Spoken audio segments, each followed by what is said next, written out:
Hello বন্ধুরা, welcome back to my channel. আশা করি সবাই খুব ভালো আছেন। আজকে চলে এসেছি এঁচোড়ের একটা নতুন রেসিপি নিয়ে, কাশ্মীরি এঁচোড়।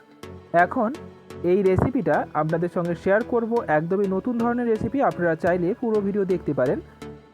এই রেসিপি তৈরি করবার জন্য এখানে আমি 1 কেজি মতো একটা এঁচোড় নিয়েছি। এখন একটা পাত্রে কিছুটা জল নিয়েছি, জলে হলুদ ও সরিষার তেল দিয়েছি, এতে কাঁঠালের আঠাটা ভালো মতো ধুয়ে যায়। এইভাবে কেটে রেখে দিলাম। একটা কড়াই বসিয়েছি, কড়াইতে কিছুটা জল গরম করে নিলাম। জল গরম হয়ে গেলে টুকরো করে রাখা এঁচোড়গুলো ভালো করে ধুয়ে এই কড়াইতে দিয়ে দিচ্ছি। এবার সেদ্ধ করবার সময় অবশ্যই পরিমাণ মতো লবণ দিয়ে দিতে হবে গুঁড়ো হলুদ। এখন এটা ভালো করে সেদ্ধ করে নেব। আপনি যদি আমার চ্যানেলে নতুন দর্শক হয়ে থাকেন, অবশ্যই চ্যানেলটিকে সাবস্ক্রাইব করুন এবং পাশে থাকা বেল বাটন ক্লিক করে দিন, যাতে আমার পরবর্তী আপলোডগুলো আপনাদের কাছে সবার প্রথমে পৌঁছে যায়। ঢাকনা দিয়ে এঁচোড়টা ভালো করে সেদ্ধ করে নেব। দেখুন, কিছু সময় পর ঢাকনা খুলে দিলাম। ঢাকনা খুলে এখন এঁচোড়গুলো দেখে নেব সেদ্ধ হয়ে গেছে নাকি। এঁচোড়গুলো আমার সেদ্ধ হয়ে গেছে।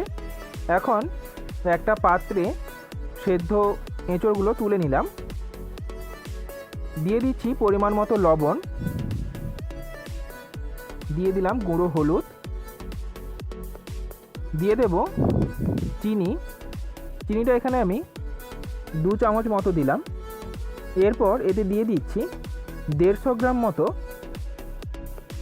টক দই। এই রেসিপি একদমই নতুন হতে চলেছে, আপনারা অবশ্যই সম্পূর্ণ ভিডিও দেখুন।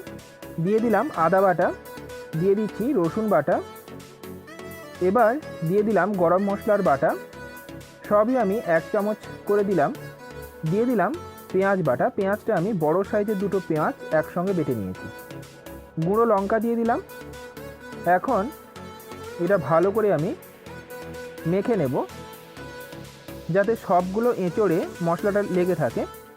দেখুন, এটা আমার মাখা হয়ে গেছে। মাখতে মাখতে দেখবেন কিছুটা জল ফেটে যাবে। এখন একটা থালা ঢাকনা দিয়ে দিলাম। এবার একটা কড়াই গরম হতে বসালাম। কড়াই গরম হয়ে গেলে দিয়ে দিলাম কিছুটা সরিষার তেল। তেলটা গরম হতে দেব। গরম হয়ে গেলে দিয়ে দিলাম জিরে,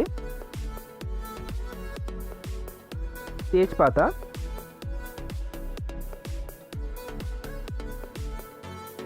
ভালো করে নাড়াচাড়া করে নিলাম। এরপর দিয়ে দেব ম্যারিনেট করে রাখা এঁচোড়গুলো।